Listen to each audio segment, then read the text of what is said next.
ती मोडली, त्याने भाकर मोडली. म्हणजे काय? त्याने आपलं शरीर तुमच्या माझ्यासाठी मोडलं.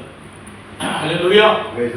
यानं हे कळलं पाहिजे. हे जोपर्यंत कळत नाही तो आपल्या पापांची क्षमा होत नाही. की येशूचं शरीर, येशूने माझ्या पापांच्या क्षमेसाठी ते मोडलं, ते वधस्तंभावरती अर्पण केलं आणि म्हटले घ्या खा. बघा, मोडणाराही तोच आहे आणि जोडणाराही तोच आहे. मारणाराही तोच आहे, उठवणाराही तोच आहे. देवही तोच आहे आणि मंदिर पण तोच आहे. Hallelujah. Praise the Lord.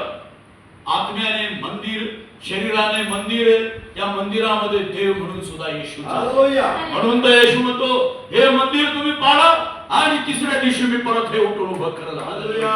Praise the Lord. ज्यावेळेस लाजरसला जिवंत करायचंय त्यावेळेस तो देव आहे, जीवनाचा अधिपती आहे. तो म्हणतो लाजरस बाहेर ये. हालेलुया. लाजरस जिवंत होतो.